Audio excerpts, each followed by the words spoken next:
Welcome to another episode of Ask a Brother podcast. I'm your host, Jeff St. James, and we're going to have a whole host of different people from different backgrounds coming in because it really is about building a community of like-minded people that's just open to listening and hearing from other perspectives. The revolution is going to be because of us. Gentlemen, it is now come to the time that we have a conversation. I have been saying for years on this show that black men need to have a conversation, black men alone. We have got to figure out what is going on with us. This is not something that black women can help us with. This conversation does not include black women. Black women, stand down and stand to the side. Black men need to have a kumbaya amongst themselves, and I'm a niche this out a little more. And it's heterosexual black men. I'm gonna catch a lot of flack for this, but I'm gonna say it out loud with my whole chest. Straight black men are the cancer of the black community. That's where it starts and that's where it stops. Ladies, I'm here to tell y'all something. All this shit that y'all got going on, some of y'all, not all of y'all, with the gays and with the trans, let it go. Your issue is not a trans woman. Your issue is not a punk or not a sissy. Your issue is all of our issue. Straight black men. Straight black men are the enemy to the gays. Straight black men are the enemy to the trans. Straight black men are who are causing harm to the girls and the women. That's where it's at. Now y'all can shoot the messenger. Y'all can call me all type of faggots on the Shade Room and all the other blog sites that's gonna pick this up and I'll eat it. But you'll never see a situation where girls and women walking around saying they scared of the gay boys. They scared of their life for the gay boys. They don't want to be around the gay boys. It ain't us going around with these fragile ass egos, can't take rejection. We've got to ask ourselves, and I don't even know if the black straight male collective can even answer this question because their egos tend to be so. Tasha K, we've been good since Spoon's wedding. Somehow or another, you got a wild hair up your ass and decided, let me pick shit with Funky Dineva. And why? When people can't access you physically, they will try to access your emotions. Tried to keep my peace with you. Okay? But Tasha K, I want you to know this, and you can put this on record. Okay? You can put this on record. The next time I publicly see you, I am going to walk up to you and I'm going to slap the shit out of you. And then I'm already just throw my setup and be ready to fight your husband. And the sad part about it is I actually like your husband a lot. I have no problems with your husband. You, on the other hand, Tasha, you the same raggedy bitch that every time you see me in public, it never fails. Every time you see me in public, you run up in my face trying to be my friend. Andre Whitfield, I'm a proud black man and I'm reporting for duty. It was recently brought to my attention that some dude obviously looking for attention, so I won't mention his name, but I will mention his tactic. And the tactic was to mention a comment that I made during a post of Funky Dineva when he said that black men are the cancer of the black community. The comment that I dropped was that I agree and reporting for duty. If you've been following me for more than 5 minutes, you understand that I do what black men are supposed to do. I've been with the same black woman for 28 years. We have raised 2 awesome black children to become young black adults. I am not only a father to my biological children, but I am a bonus father to any child that I come across that I see is at a deficit. I wrote a book called Male versus Man, where I talk about the difference between being a male and being a man. Straight black men are a cancer to the black community. Straight black men are the cancer of the black community. Black men are the cancer of the black community. The comment that I dropped was that I agree and reporting for duty. I understand why my name wasn't mentioned. It was recently brought to my attention that some dude obviously looking for attention, so I won't mention his name. And honestly, I appreciate it. Because what that tells me is this: there's an awareness that if black people are directed to my platform, they're going to encounter something very different from the typical conversation. They're going to see a body of work that is rooted in data, context, and balance. A platform that holds everyone accountable while also ensuring that black men are accurately represented, not broadly mischaracterized. So when my name isn't said, I don't take that as disrespect. I take it as validation. Validation that the work I'm doing over here matters. Validation that the message carries weight. And validation that when the full picture is presented, when the truth is laid out clearly, it challenges narratives that some people, some black people, would rather leave unexamined. So for that, I'll say this directly. I appreciate you, Dondre Whitfield, because not only saying my name confirms something I've already come to understand. When the truth about black men is presented in a complete and balanced way, it doesn't always get amplified. Sometimes it gets avoided, and you refusing to tag me or mention my platform is exactly why the black community feels comfortable calling straight black men cancer.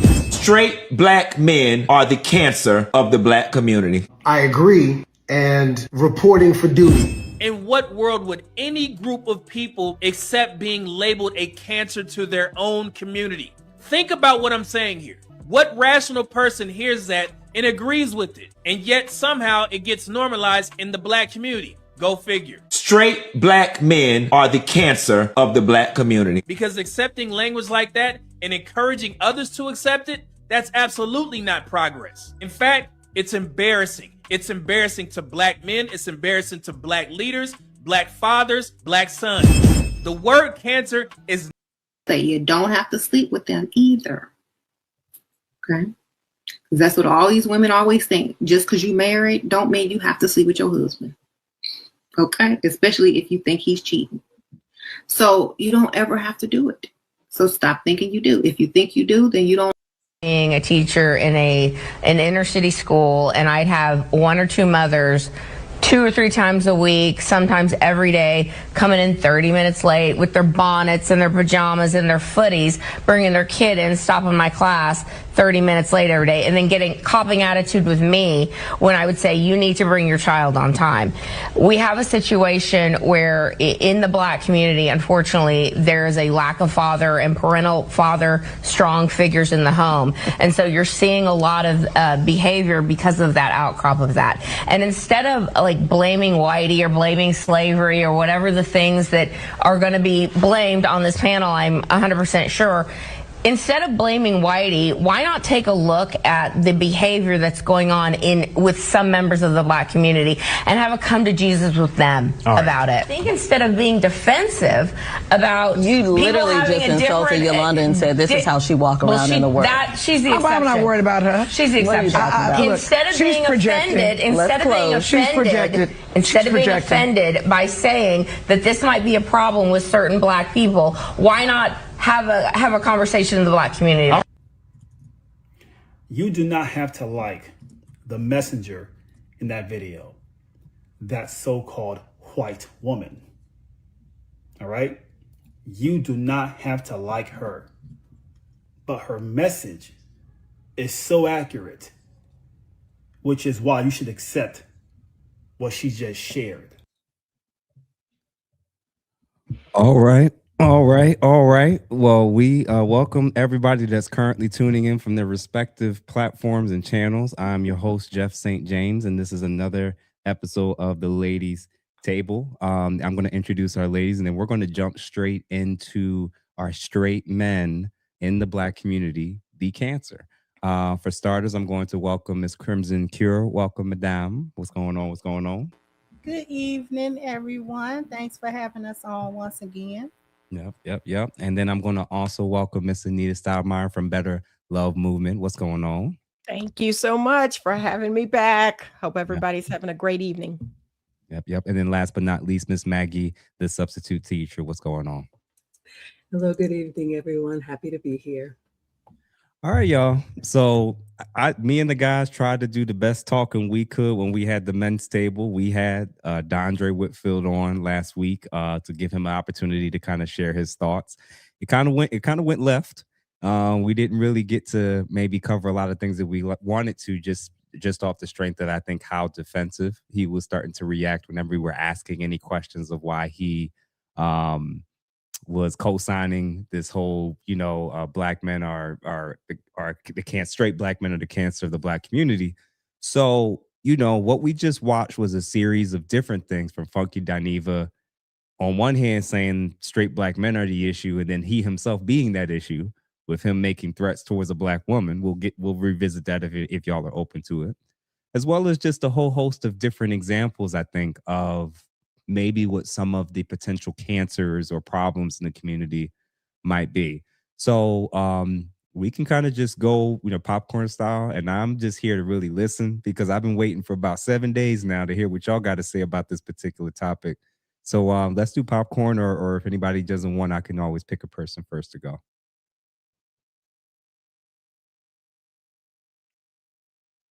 All right, then I'm going to say Anita. Anita, go ahead and break us in and tell me your honest to God feedback of what you thought about the initial statement, and then just what comes to mind about some of the reactions of even maybe a Dondre Whitfield, him confirming or co-signing that type of language to describe our man.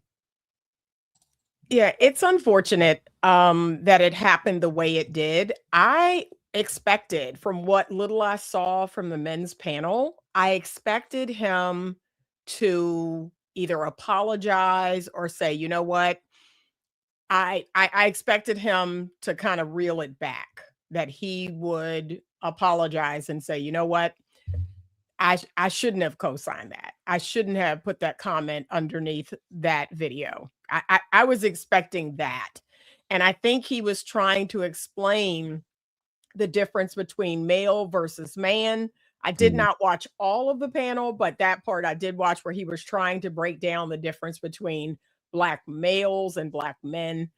But really, he should have just took it all back. He should have apologized and took it all back and said, no, that wasn't an appropriate response from me to put, under that video. I shouldn't have said that.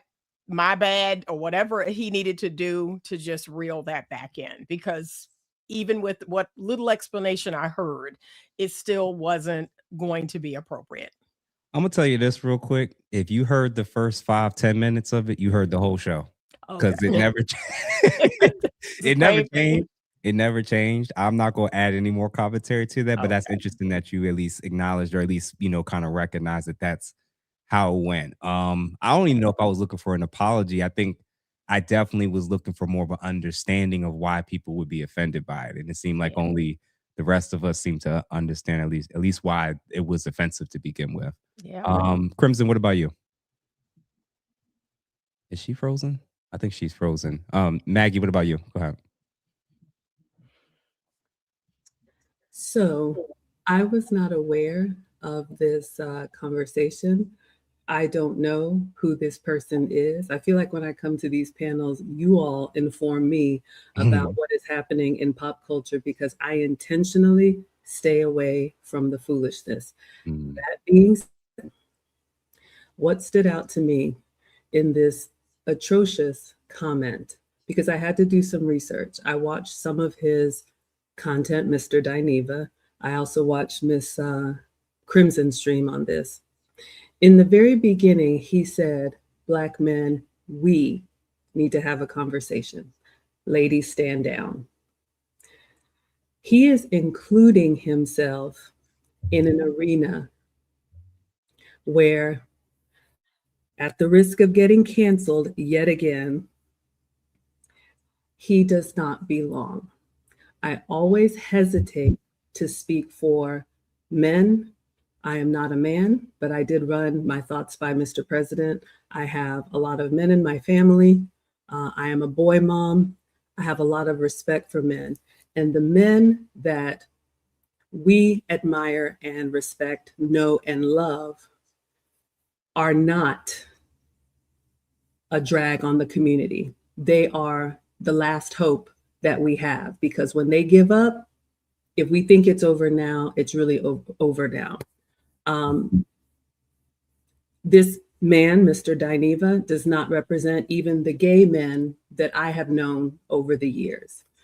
So when he says we need to have a conversation. You know, I thought about this somewhere on the internet. I'm sure there's a golf channel where they're talking about how to do the proper golf swing. I know nothing about that. So I stay out of spaces where I don't have a seat at the table. And when I talked to Mr. President, he said, straight Black men have never expected or wanted gay Black men to come in and either rescue them or correct them, because you cannot relate. I understand biologically he is a man, but when you think about the men in our community that are the builders, that are the leaders, that are the protectors, the providers, and all of those things that we admire and respect, I thought about it this way. Obviously, you know, God being the head, if you believe, even if you don't, we have the men that are the builders in the community. Below that, as far as what they admire and respect, the women that are wives, the women that are support system to them. Below that, in order of respect, are the children, the family, the ones that support the legacy. Below that, the women that are recreational use only, because even they serve a purpose. Below that,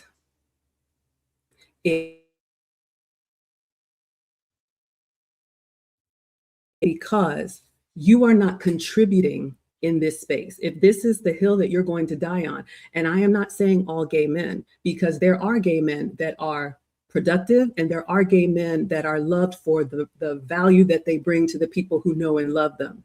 But to sit on your platform and say that Black men are the cancer and we need to have a conversation, I think he was out of line, and I could not disagree more. Crimson, what about you? My apologies for my little internet hiccup. So I missed a little something. However, I will go ahead and offer my thoughts on the initial message that Funky Dineva tried to say. Now, I had my show on it and I had my thoughts on it. The messenger counts with the message. I am not even going to play that game that the messenger don't count with the message. There are exceptions to that. And I think with discernment, we can understand when the exception occurs. But in this case, it is not an exception. And I ventured to speak what I thought straight Black men would say about this, about him specifically, trying to call straight Black men to the table about masculinity when yours is compromised. And that is how the men are going to see it, regardless of whether you think that's politically incorrect or whatever the case may be. The collective of Black straight men, since you wanted to parse out, he would have been somewhat all right had he just said Black man, because he is a Black man. Mm-hmm. He's in the Black community, whether he's rainbow or not. He would have had some of the similar experiences of a Black boy growing into a man in the Black community. So he might have been able to speak on some of those things. Now, whether or not the collective of other Black men would have listened to it is a different story, but he might have had a point. The problem is that he tried to exclude himself out of being problematic in the Black community by trying to say that it is only the straight Black men that make women and girls feel unsafe. Okay? When that is not true. I have seen videos on the internet of the little tea parties and the little rainbows trying to fight girls, because that's what they hang around with all the time. And I don't know who forgets that these are full-blown men. I don't care what kind of lace front he got on. Okay? That's a whole dude. When he square up, I don't care how limp he square up, he hit you, that's a problem. It don't matter what he identified with. It don't matter. His face can be beat better than yours. And if he hits you in yours, it's gonna be a problem. Because that's a whole dude. Mm-hmm. Okay. So his statement about black straight men being the cancer, i.e., they are everything and the only thing that is wrong with the black community, was crazy work. DeAndre Whitfield, I'm with you when you're right, brother, but I ain't with you when you're wrong. You got on that panel and didn't answer a single question. You tap dance around all them questions. You had a lot of word salad. I'm sorry, beloved. That's what happened. And I was disappointed and dismayed because I thought that he would at minimum flesh out, because he had an opportunity to do so, flesh out, okay, I was misunderstood. My post was not taken the way that I meant to deliver it. Here is what I actually think. The fact that he tap danced still around it and was trying to somewhat lay blame at the feet of black men about what they should have. And listen, let me tell you something. I believe the collective of straight black men would agree they have their own issues to work out. Mm-hmm. And everybody in the black community can see them. Yep. However, who comes to talk about it and how they come to talk about it and in what energy you are coming to talk about it matters. And I'm gonna say, and I'm gonna extend that logic to the last clip with Miss Cartwright. Share 7. No, the white girl, Mrs. Cartwright. Oh, yeah. You're right, Mrs. Cartwright. Yep. She ain't going nowhere. The messenger matters. Mrs. Cartwright can't tell me nothing about what black women need to do and what we don't need to do. Because it was her and her ilk and her foremothers that brought that foolishness of feminism and Marxism to my foremothers, which is why we got a lot of the problems going on with black women in the community today. So she's not my moral authority. And I'm happy you brought that part up, because the same imagery that I saw with Funky Dineva speaking on this topic was actually the same thing that I saw on that stage. Yeah. Which is, what is she doing? I said, when I finally did react, somebody On the Shoulders, the brother On the Shoulders podcast, he was covering this, and I happened to hop on briefly and kind of just give my reaction and response, because the comments was crazy. Like you said, a lot of people said, man, brother ain't answer no questions. He tap dancing. Why can't you just admit, like, this is dehumanizing language and this went too far, and there's other ways to go about saying what we need to change versus saying that we're the cancer of the community.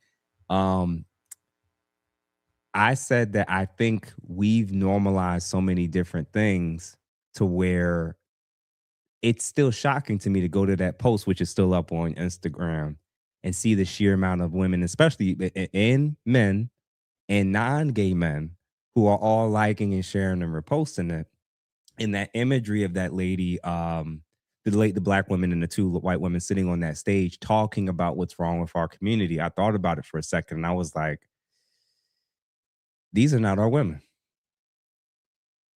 These are not our women. Like, if I have to explain to you why my humanity matters, if that men's humanity, and it's like, it was a very, and Crimson, I'm glad you kind of picked it up. It was surreal to see a heterosexual man that's married hear what we heard and not see it as an issue. Even after, like you said, all the explanations, all the different, I even gave the example. I said, listen, brother, you know, if we had said this in the reverse, if we said gay men are the cancer of the black community, if we said black women are the cancer of the black community, how do you think that'll went? And I didn't even ask him this, and I probably should have, would you have co-signed that? The short answer is obviously no. That to me is the beginnings of recognizing just how far off we are across the board when it comes to being able to even step up. When we're talking about what leadership looks like, we can't even start with how do we talk about ourselves? we can't even get guys that are on the same side of the fence to recognize like there is such a thing as going too far with how we talk about our people.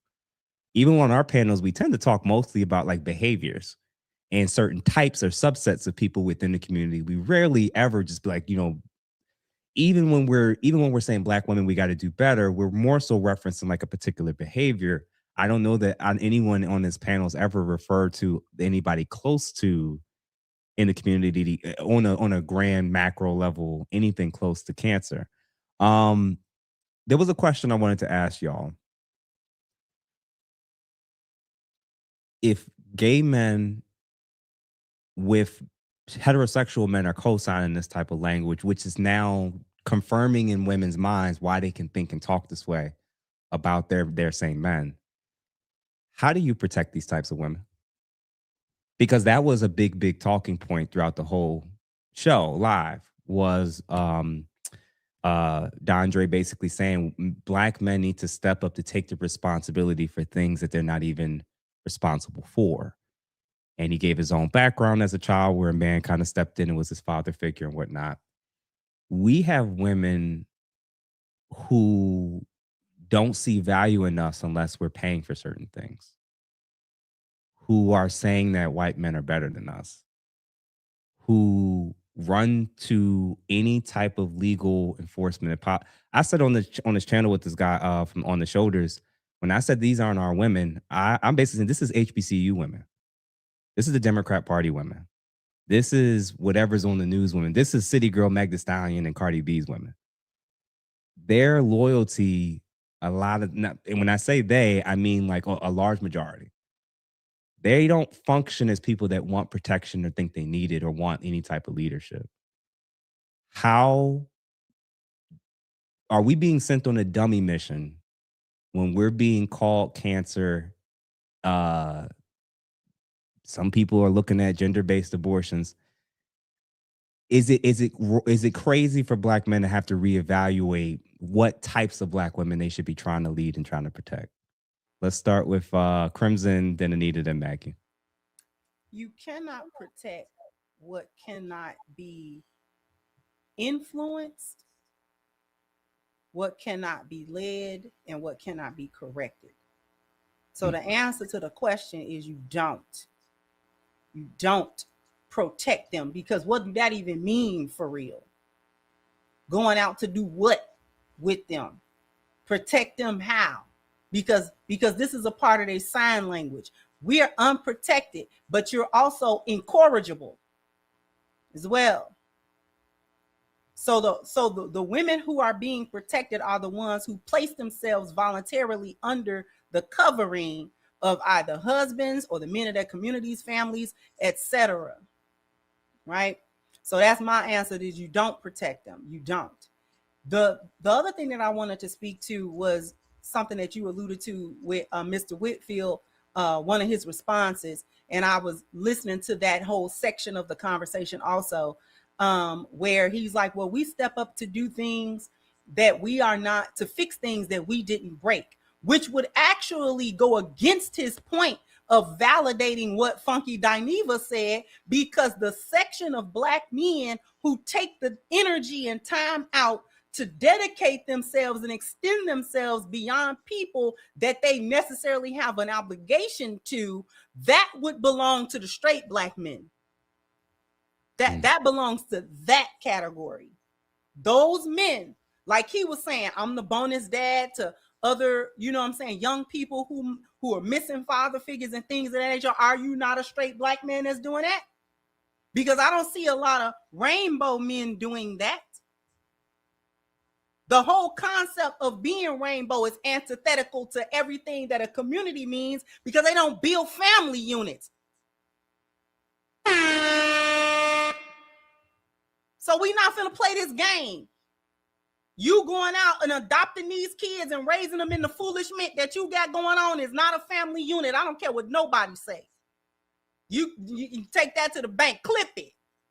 Crimson Cure said it. It's not a family unit. So that whole situation, that whole part of subset of the community or whatever, is antithetical. And people like Funky Dineva need to go concentrate on why the white people, the white rainbows don't like you. That's your community. Go figure that out. You don't got nothing to figure out with straight black men because, like Miss Maggie said earlier, you don't have a seat at that table, sir. Jeez. You have an XY chromosome, but your masculinity is compromised. So a lot of what you gotta say to straight black men, it's bouncing off the they laughing. Because first thing they go, man, you take D, bro. What you talking about? I'm listening to you. What? They trying to figure out what? Like who you talking to? Because that's not even your audience. Straight black men is not even his audience at all. And we've been figured out a couple of years ago, him and Claudia Jordan were having a talk on that Fox Soul, and they said out loud, they said the quiet part out loud, that hyenas and rainbow black men have always had an alliance against heterosexual black men. So we're not gonna play that game. I'm sorry, I might have got off track a little bit. I'm sorry. Listen, I think that's the right track. Nita, what about you? I would agree with Miss Crimson. A man that has no authority can have no responsibility, right? So if he has no authority, if a woman refuses to give him a measure of authority over her life or her children's life, he can have no responsibility. And so I explain that to women every single day. A man must have authority. He must be able to influence you. He must be able to speak into your life and into the life of your children. And if that is not the case, I do strongly encourage men to go the other way. You should not try to bridle some wild, animal of a woman. No, I don't think that's the answer. I think they need to go the other way. And as someone else here stated, it's going to be really sad if our black men actually do that. If they actually go the other way, we're all going to be in trouble. Cooked, because I've been wondering this question for a minute and I'm glad you both answered it the way that you did. Obviously, you can't lead, you can't protect people that don't want to be led or protected until they feel like they want it on their terms. And what I'm realizing is the same people who keep talking about wanting to dismantle a patriarchy are the same people who keep begging for aspects of it. What the hell do y'all want? Do y'all want heterosexual straight black men to lead, protect, demand, dictate, take control?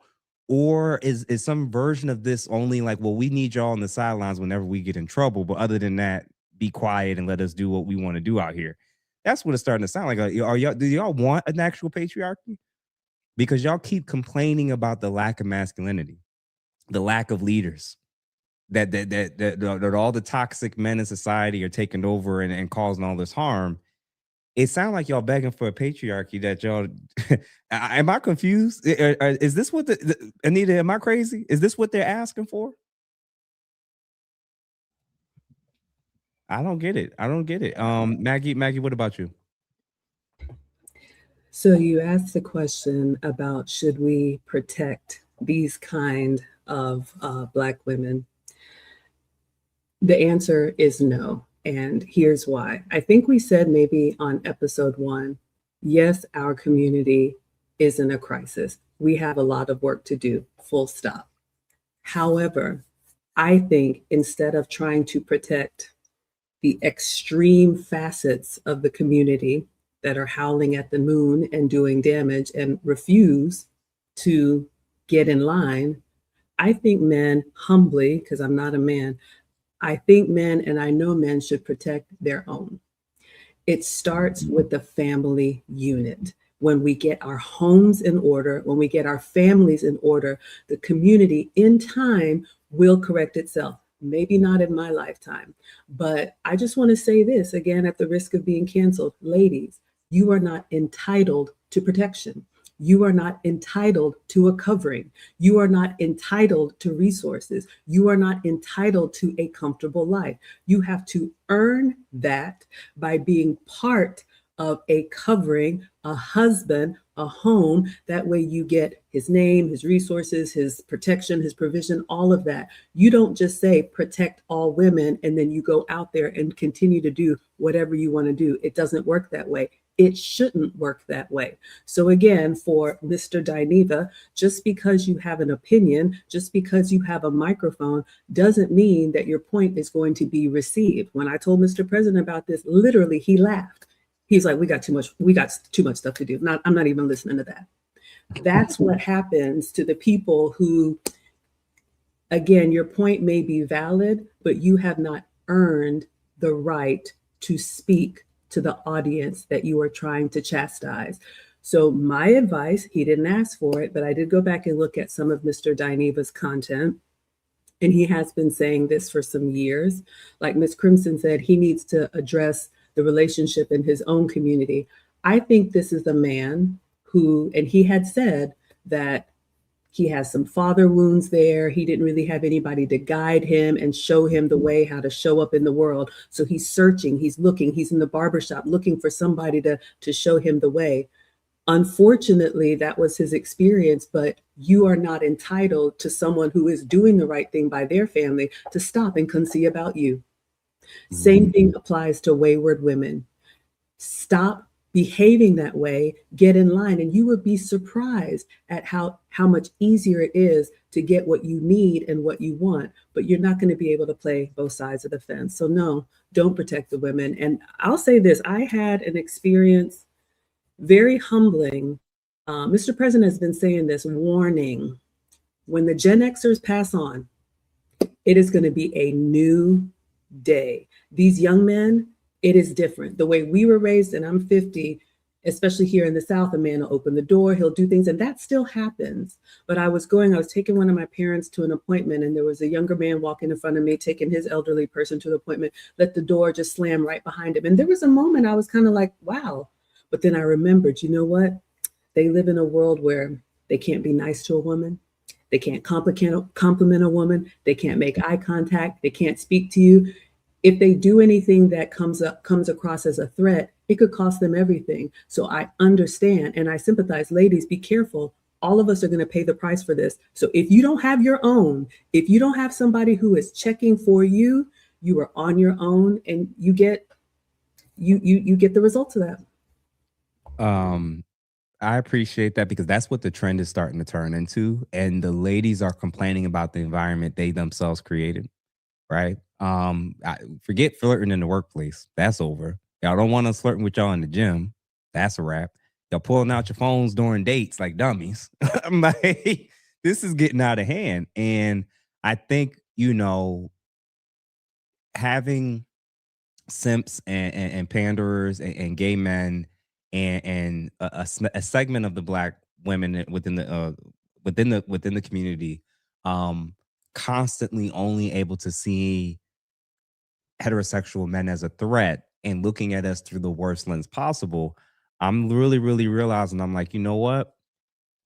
Somebody, Mr. Blanchard, he covered this so well. I'm going to play a brief clip from him where he shows, and he kind of gives his response, where he basically says, like, we see who y'all are idolizing and who y'all are listening to, whether it's certain female icons or celebrities, singers, rappers, or whatnot, and they're demonstrating some of the worst behavior imaginable from a community standpoint. And y'all keep propping up and seeing these people as heroes and icons. And then when we critique their behavior, y'all lose your minds as if we just talked about God. And I'm like, okay. If we're telling you what the problem is as men, if we're telling you what we don't like and y'all are arguing about, let me play this real quick and see what y'all think. So if men don't like hoes, can somebody explain to me what's going on here? Her chart looks exactly like the same chart I'm seeing people pass around the Megan Thee Stallion one. Yeah, I don't see anybody going up to Travis Kelce, calling him a simp. I don't see nobody talking about Travis Kelce, asking them, why did he propose to a ran-through woman? Ran-through cat is ran-through cat. When Taylor Swift got proposed to by Travis Kelce, why didn't white men go around making a graph like this of Taylor Swift? No other group of women gets disrespected by their own community on this scale the way Black women do, and y'all wonder why Black women act the way they act. So, Now notice she said ran through cat is ran through cat. She specified that because she knows that Taylor Swift does not behave like Meg Thee Stallion. She knows that Taylor Swift does not behave like Meg Thee Stallion. Presentation is everything. And so what Black women believe is that their presentation is good no matter how bad it is. So what Amber is saying is that get married. In other words, Black women should be able to get hoes because men want hoes. Now keep in mind, I'll say this again, Black men have asked Black women to fix their mouth and they've said no. Black men have asked Black women to fix their attitude and they've said no. Black men have asked Black women to stop wearing someone else's hair and they said no. But now Amber is saying, but because men, including Black men, want hoes, then we'll oblige that.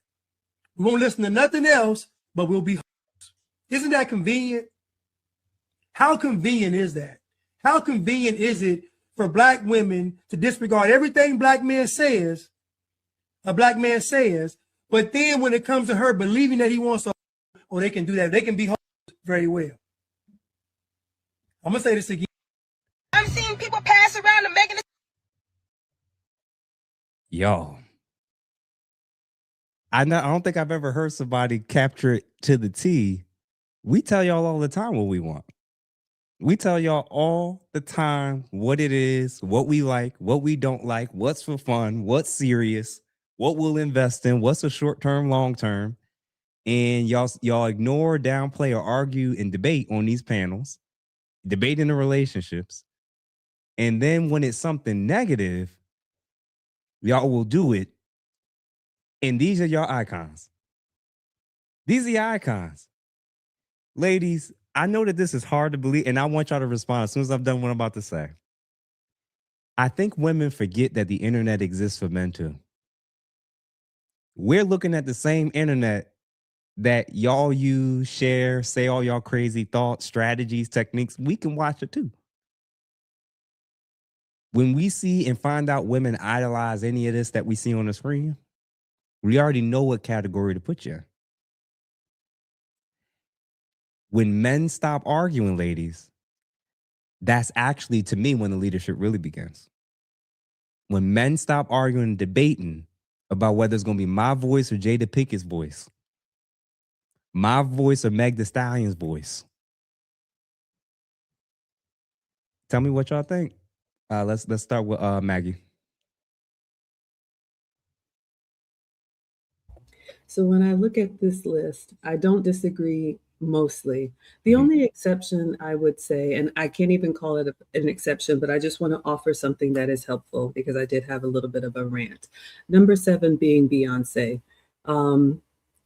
Beyonce, I think, has been an example of how you can continue to have your art, your performance or whatever, but what she sings about, to the left, and the single ladies and all that, when you compare that to how she actually lives her life, it is very different. Now, I'm not there. I don't know what happens in anybody's home, but from the outside in, we have never seen Beyonce show up on a red carpet and get down on all fours and show her whole backside for attention. I have never seen that. Now, she may go on stage and say, I'm Sasha Fierce, and have her act, or whatever you do privately in your own home. But I agree that for the most part, these women are not anything to be emulated. But if you do have a side that is a little expressive, keep that contained. We need to be able to read the room, switch gears. I'm thinking back on that, Megan Thee Stallion event, the formal event where she's in a gown and he's in a tux and she's yodeling. Exactly. Nobody else is doing that. So, I'm not saying that you can't have fun. You don't need to be a prude, but you need to understand where that man is going. And if you want to be with that, in Beyonce's case, $1 billion man, there's a lot of stuff that she doesn't do in certain rooms. And we have never, and she's been married, I think, 20 years and 3 children, something like that. So that's the only thing that I would say. But no, these are not the celebrities that we want to idolize. And I think idolizing celebrities at all is the problem. No, we need the real examples at home, in our nuclear family, in our communities. That is who we need to take our cues from, not somebody who we see snippets of their life. And everybody that's currently watching from our respective platforms, if you have not done so, please make sure that you like and subscribe to all of the ladies and everybody that you're seeing on the screen right now. And feel free to submit a super chat if you have a question, comment, or remark that you want us to cover before we end things today. Crimson, what you thinking? First of all, I would like to respectfully disagree with Miss Maggie. Beyonce don't get no pass with her little hypocritical music. She influenced an entire generation of young women with that foolishness, and then went home and did something different. Kind of like how white women did when they did feminism, told what we don't need, and tear down the patriarchy, and they went home to their men and left everybody else twisting in the wind with that foolish mindset. To speak on the clip that we saw with about Taylor Swift, me mind what Taylor Swift is doing. Okay, me mind what she doing, because Black women is always worried about the wrong thing. You worried about what Mrs. Cartwright is doing. Miss Cartwright been a hoe. Mrs. Cartwright been a hoe. And her men know she a hoe and a bot. Her men know that. That is why they do all that. Oh, I was in college and experimenting in college, and then they get married after that, and they whole thing is wiped away. Like they didn't do that in all of their college years, and then they get married and go on about their life like they've been wives, and they have not been wives. Okay. And a lot of their marriages break down at the end of it too, because he done married a hoe. Because that's what she was anyway. All right. So me mind what Mr. William Cartwright and his woman is doing, because they got their own situation going. Taylor Swift is a bot. And I've said that before. She quote unquote don't twerk or whatever, but she a bop. She been a public bop. Let's be honest. Hold on, Crimson. Let's be honest. She ain't got nothing to twerk with. Let's be honest.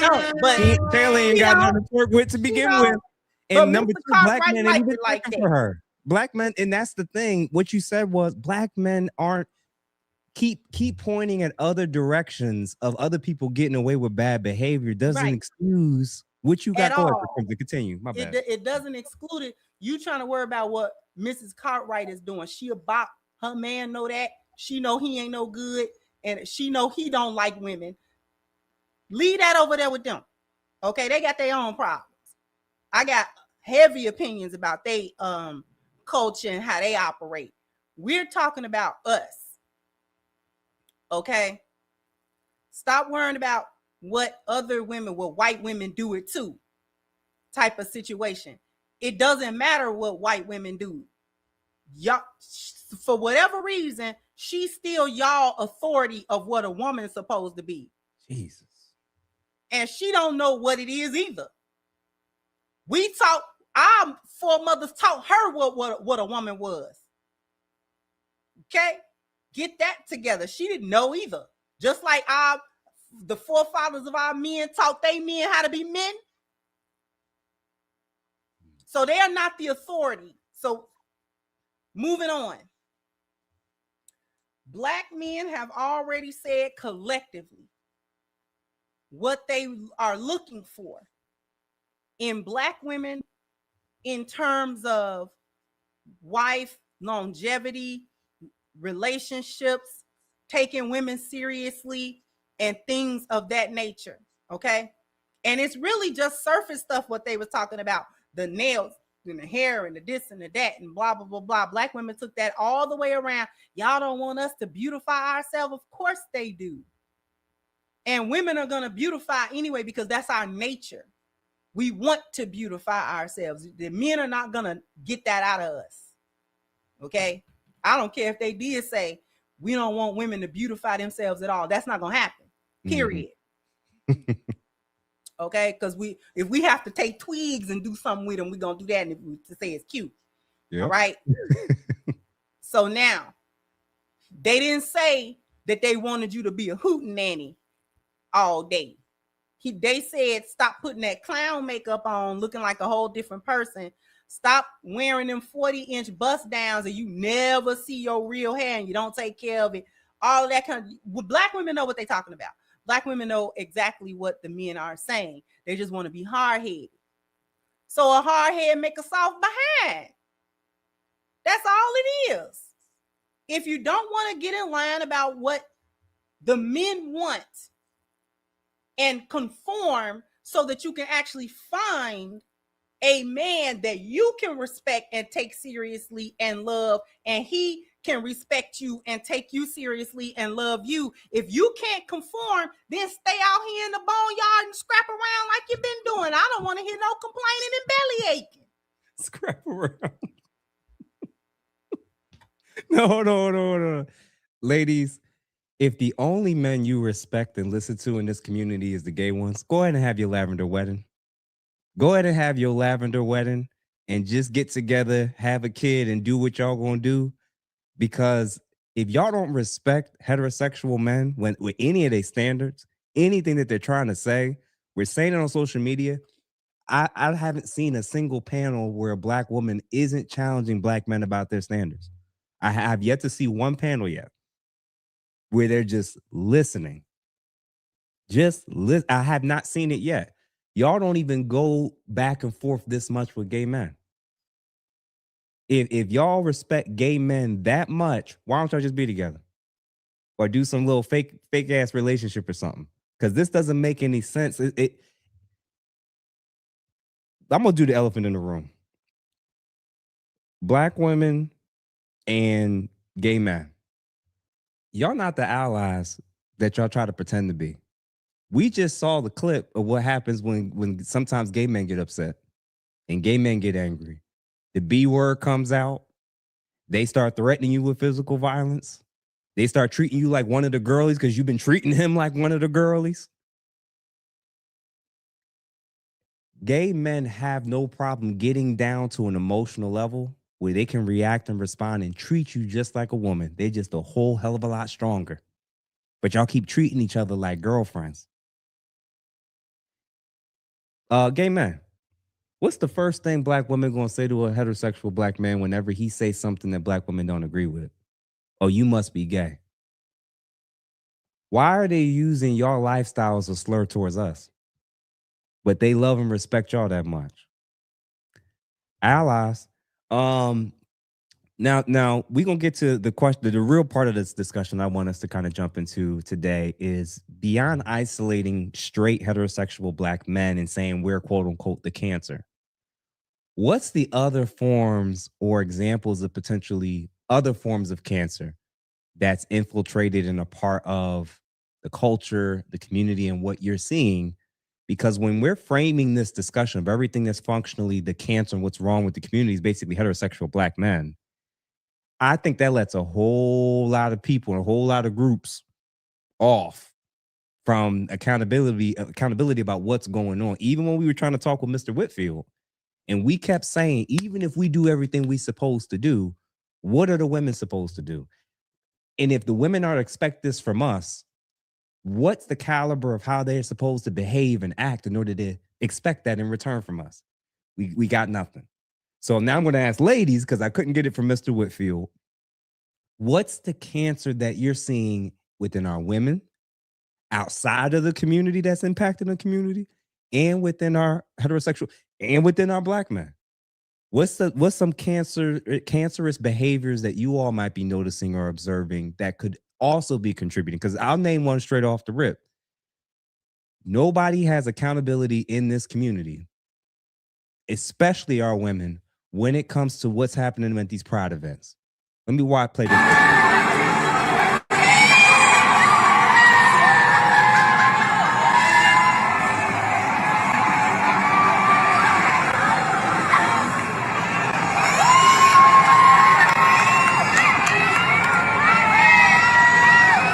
Now I got some questions. Alphabets. I gave people in my life and friendships and groups right now, and I've said this to them one-on-one. If you ever think that this is appropriate, we can't be cooler friends anymore. And they themselves confirm and agree with me. Y'all got men barely wearing anything. Some men wearing even less than what that gentleman was wearing.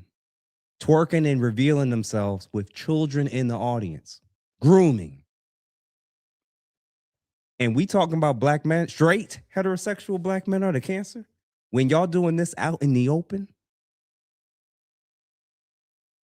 no accountability for anybody that's not a heterosexual straight black man, but everybody else get to do and act and behave how they want, even in front of children.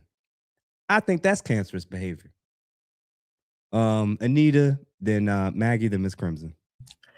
Okay, so if straight black men are the cancer of the community, then the gay boys are the diabetes of the community, and the women are the heart disease of the community. Oh my Jesus! So please break that down, please. Yeah. Please tell me why. Please. I mean, it's the gay boys, the sweet boys, are causing just as much problems with their behavior. They're not supporting the family unit.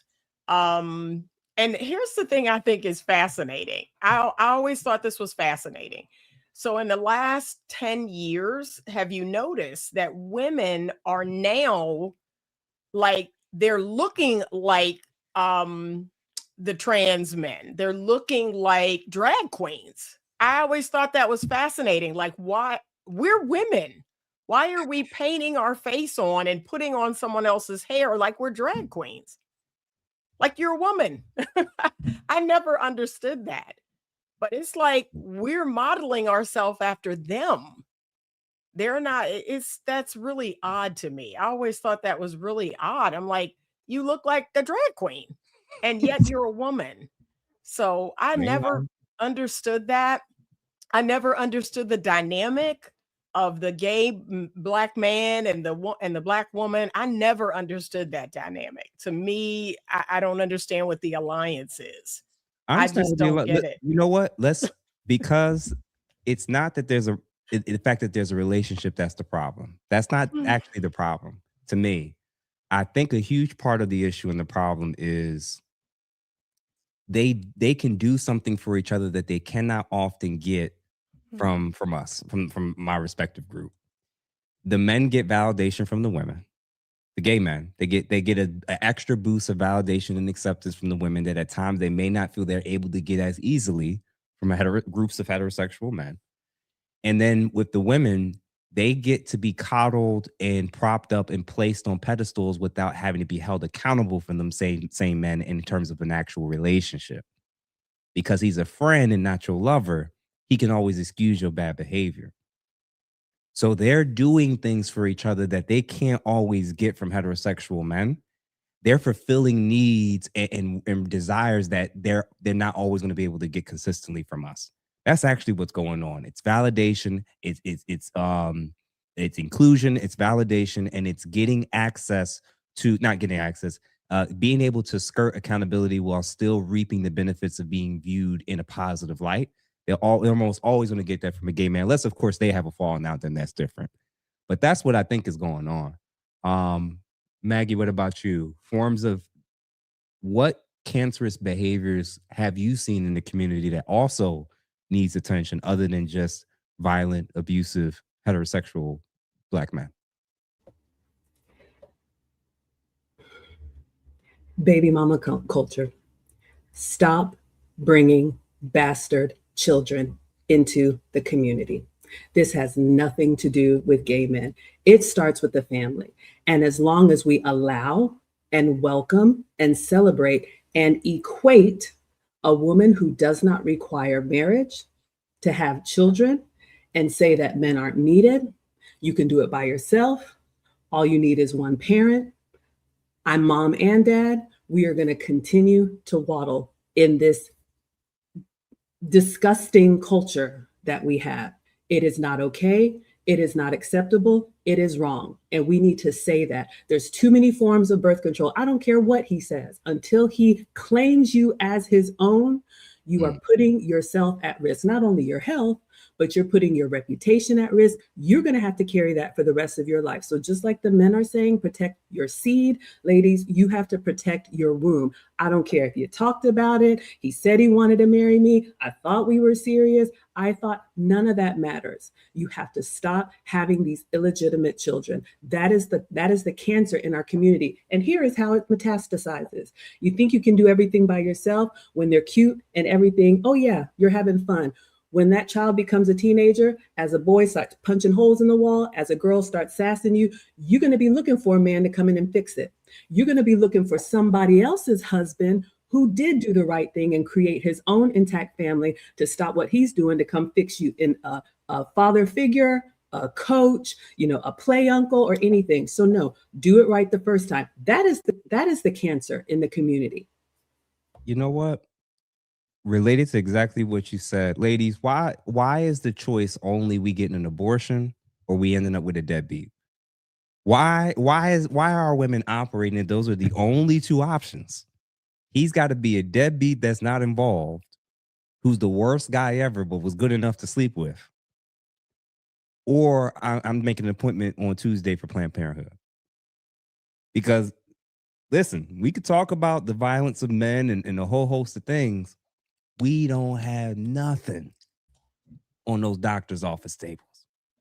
We got nothing compared to Planned Parenthood. But see, neither one of those options, Jeff, require women to take radical personal responsibility.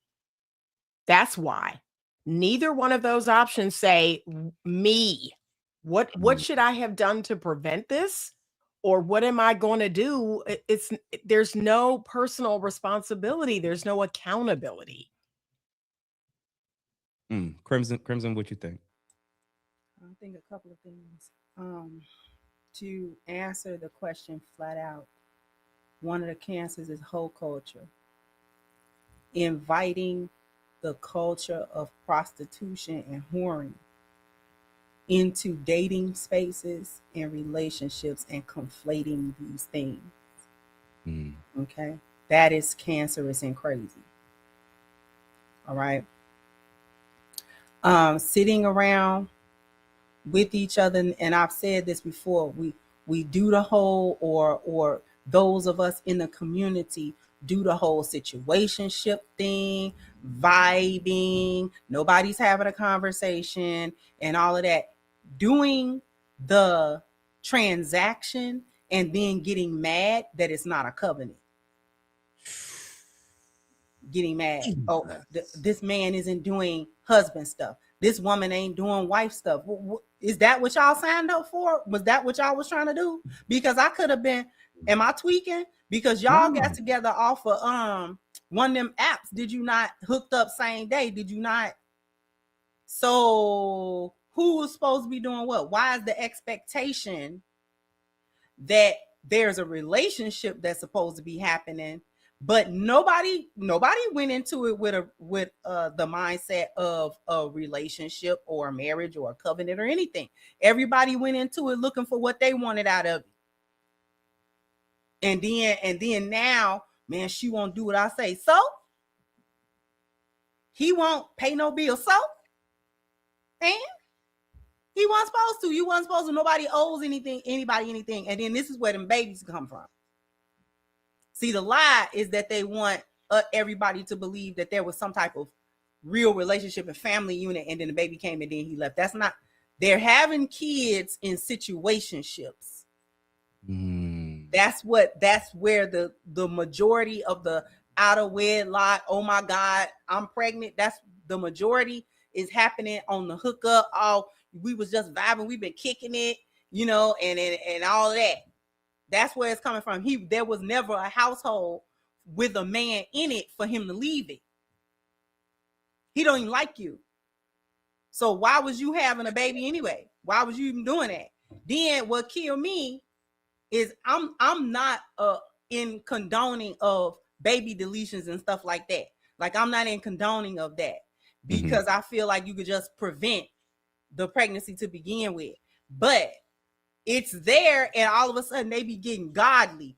I don't believe in doing that. What, really? God always come back to focus after. How they get that? You know when they said that God got the focus when you was cracking them legs open. Was God the focus? What you doing? She was saying Jesus. She was screaming Jesus Lord. in that moment. In my opinion, they were screaming Jesus in that moment. But what God was they calling on? See, you gotta don't make me get deep talking about some all God. But which one was they calling on? See, we don't know who they were talking to. You understand? Because he had them messed up and in a crazy predicament after the fact. So my answer to the question, one of the big cancers in our community is whore culture, and trying to have elements of whore culture conflated with relationships, dating, and so forth and so on, and wondering why dating don't turn into marriage, because it starts with prostitution. Y'all are doing prostitution. Those two worlds were never meant to mix. They were separate, and they should have remained so.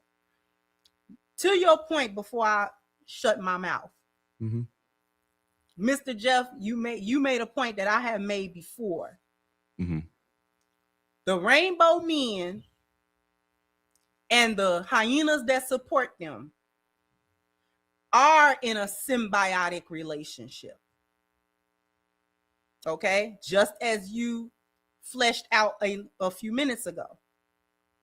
The rainbow men are getting some kind of validation from women, which is not good enough for them, by the way, because they would like validation from straight men, but they're not going to get it. Especially not as a collective. Okay, they want to be approved, and it can't be approved. Masculinity collectively cannot approve it and still remain masculinity. The hyenas that support them are able to get masculine energy without being responsible and accountable to that masculine energy, because that masculine energy is not in leadership nor authority over them. They're the only men that they can be peers with. Okay, so it makes them feel good because women are not men's peers. Wow. What we have to take a step further in what you were saying is that these are the derelicts of the community, the fringes. They done got together. They're on the outside. They're the outcasts, because the women who fully support the rainbow, those are not all the women. I want to make that clear. We don't actually support that. That's a whole different subgroup that support and, you know what I'm saying, pick up the lingo and bring it to the women, to clock it and all that foolishness. Okay, that's a whole different subgroup. They get into these chat rooms with each other and talk all that foolishness.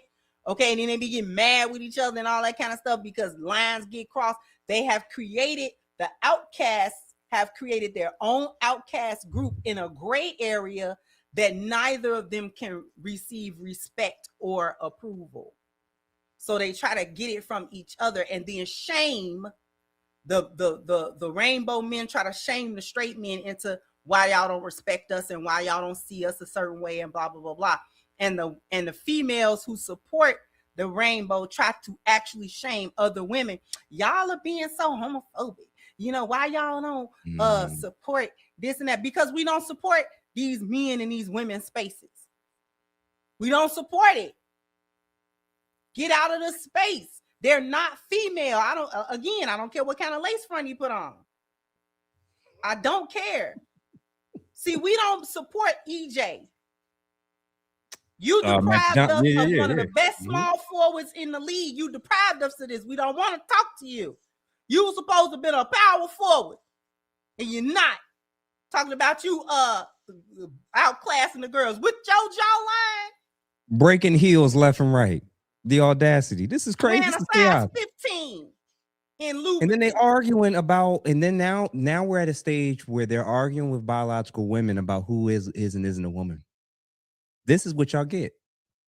This is what y'all get. Y'all listen, man. Listen, man, and then we're, when we all talk later this week, when we try to do a second episode this week to kind of catch up on, the wide receiver Stephon Diggs, this whole ongoing discussion about Me Too.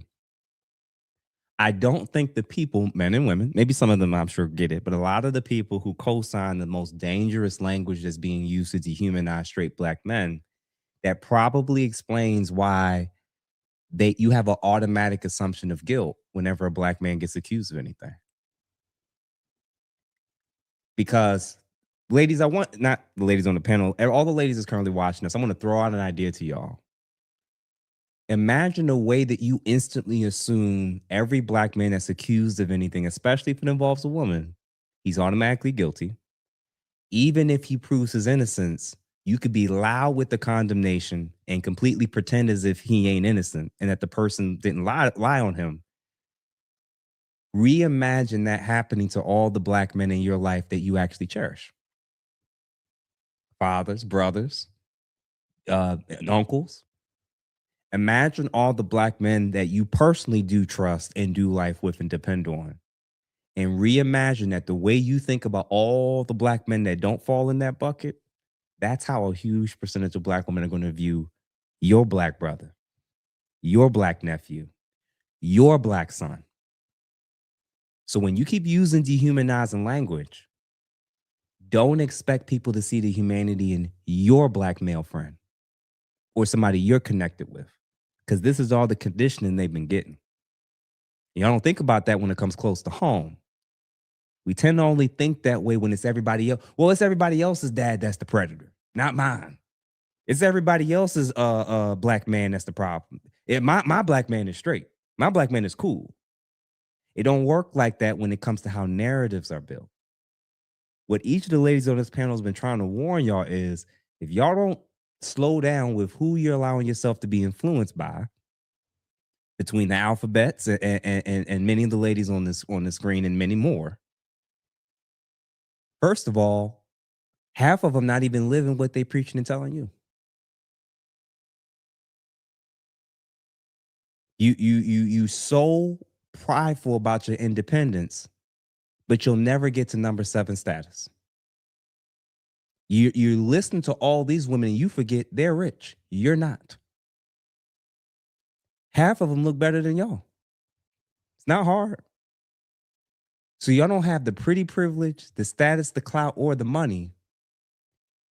Do y'all realize listening to Jada Pinkett Smith for relationship advice is the equivalent of listening to a child predator on how to babysit? Don't even make sense. You are the antithesis of what we're trying to build and push in this society and culture.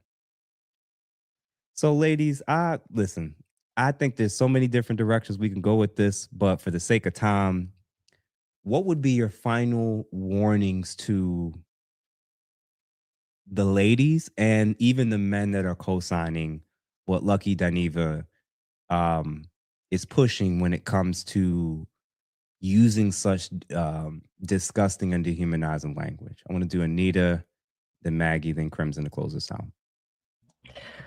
One thing that I have noticed recently, probably in the last 6 months, and I mean, it's been going on longer than that, but there has been an uptick in the misandry.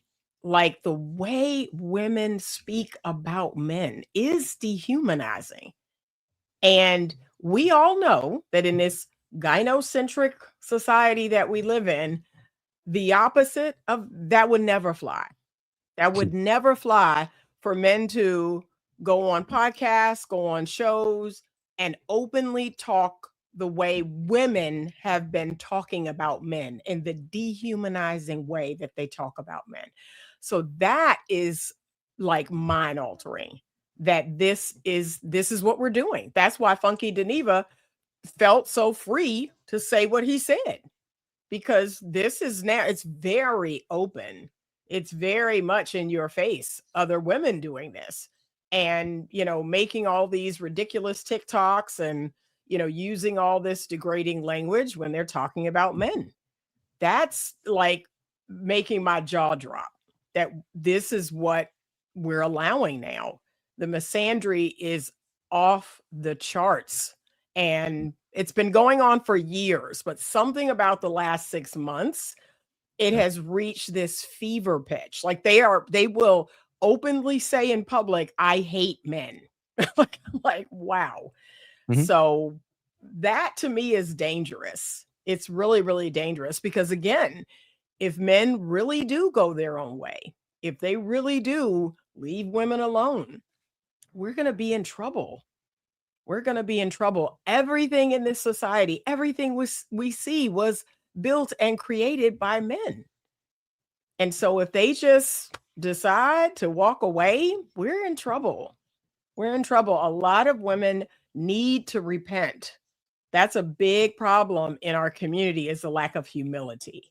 They need to repent for some of the things that they've said, some of the things that they've done, and they need to take on more of a humble spirit. And that's probably falling on deaf ears, but that's what needs to happen. And they need to just humble themselves. Anita, I appreciate that. And what you just said about how blatant and how open it is, the instant thing came to mind for me. If the patriarchy and the threat of heterosexual straight men is so dangerous, so scary, why y'all feel so comfortable saying this stuff online, showing your faces? Normal group chats, super chats, showing all this stuff, 1 million+ subscribers talking about how to steal and take advantage from men. And nothing happens to you. Maybe the threat and how they frame and talk about black men, heterosexual black men, is not quite what they make it out to be. Because I have a feeling that if we were truly as terrifying, as scary, I don't think they would dress the way they would out in public. They damn sure wouldn't. Can you imagine a gay man saying this about Islam in certain Islamic cultures? It wouldn't even cross, like, you know what the potential consequences would be. But they talk about our men here as if they're over there. But they're bold enough and feel so easily able to just post and stuff and say the type of things and call men out their name. They could do all this stuff. We didn't even get to the bidirectional abuse stats and everything that shows a lot of times it's female initiated. They not as scared of black men as they claim it they are. That's why they keep getting pregnant. Go ahead, Maggie. I'm sorry. So the warning to the women. You asked about final words for the gay men and the women or men that champion this. I'm going to set the gay men aside for the same reason as before. In this conversation, they are a non-factor. They have not earned the right to speak. They do not have a seat at the table. And the masculine men that we admire and respect, do not take them seriously, full stop. The hyenas, as Ms. Crimson calls them, the women that are bottom of the barrel, the women that are gone. We have all said that everybody can't go. I'm also going to set them to the side. They will receive their fate. But to be helpful for the women that may be confused and think that this is funny, think that this is a trend, or just kind of pile on because as women, we do survive in community, do not let men like Mr. Dineva or the bottom of the barrel women lead you into a burning building. The internet is forever. And one of the things Mr. President tells me is that, look, until the good ones start standing up and speaking out, everybody can get it. So you're going to have to take a side and you're going to have to take a stand. And if you think it's cute or it's funny to say, yeah, we hate men. Yeah, they're stupid. Yeah, I'd rather have a bear. Okay, keep it up. Keep it up. Because the men that you really want, didn't we talk about Miss Leslie Jones, who everything that she said about how terrible marriage was, we know good and well, she would probably give her left arm to have somebody really care for her. So you all are saying this stuff because it's trending right now. But when that reckoning happens, like we all said, and I don't know what it is, but I've just had this sense that something is coming. Something is coming to get all of this right. And there's going to be the men that you had so much lip for. They're just going to say, oh, okay, yeah. And they're not arguing with you. They're not talking to you. They're not debating with you. They are moving accordingly. And you will look up and they will be 20 paces ahead, and you will be, what about me? Remember me? I didn't mean it. I've changed. No, I don't agree with that. If you know that you want to have a man's covering, you need to get right now and make sure that the decisions that you're making and the actions that you're taking and the words that you're saying now are going to benefit you when that time comes, because it's not going to be pretty, and you're not going to be able to say, well, I didn't mean it. I was young and dumb. It is not going to fly. So that is my warning to the women that are not lost yet, because it could also be you. Wow. Wow. And Crimson, what about you? I'm going to agree with Miss Maggie about setting hyenas to the side. They choose where they want to be. So you could just be over there. Don't nobody care, because you want to do this stuff that you're doing. I will speak to women, particularly young ones, who do not have any kind of real guidance about how to be a woman. Because we have to understand that the same households that we say, oh, well, the boys are not acting right because they're being raised by these single mothers and the dysfunctional household, the girls are being raised in that same house. So she's not getting anything better than that boy is getting. She is, just because a woman is raising her doesn't mean that she's learning how to be a woman in that household. She's not.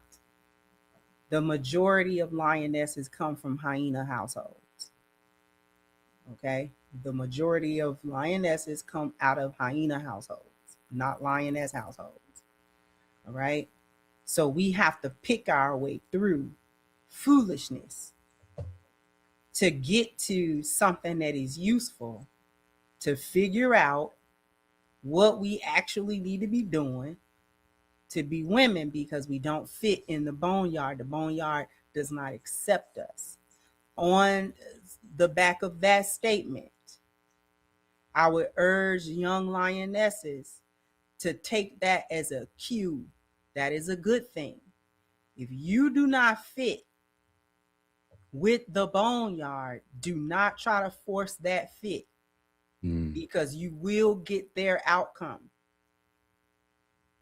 It is a good thing. It is a cue that you should take. It is a nice little green flag that you don't fit with the boneyard and they don't like you and they don't accept you socially and you can't be with them and they talk about you. Oh, she's always trying to be with the men. She do everything. All of that, take that as a thumbs up that those women are hyenas and you aren't. That's why you don't fit. It's hurtful because the way women socialize, we socialize where we want to be accepted by the group prevalent around us because we learn how to be women from that. Ostracism from the group typically means lack of safety. Somehow that's how it registers in a woman's mind, in a girl's mind. Even your mama can be your ops. She don't like you either sometimes, and that's hurtful as well. But I urge you to accept the distance that they are trying to create and find God so that you can find a spiritual foundation from which to work. Okay? That will give you, your spiritual value will give you principles, moral codes, and codes to live by that will become non-negotiable for you. You need that level of foundation and stability in your own mind and in your own heart to give you the strength you'll need to accept the ostracism that's coming, because the wheat and the chaff will be separated. So therefore, you want to know which one you're on. You want to be wheat. It's hard to be wheat. It's hard to be a wheat. Lionesses don't have easy lives. All that stuff about women live on easy mode, not lionesses. We don't. Okay, all that. We don't got to do nothing and the men don't expect nothing. That's not the life of a lioness at all. Men expect everything from us. We the ones got to do the work. We don't get to sit back on our haunches and kick up a toe. All of that work that y'all be talking about on the internet, oh, wives do so many. Wives do that work. Hyenas don't do that work. Okay? So it goes back to something that we said the last week or the week before when Miss Anita was talking about being good for the sake of being good. That's why I focused on the spiritual value, because that's where that stalwartness comes from.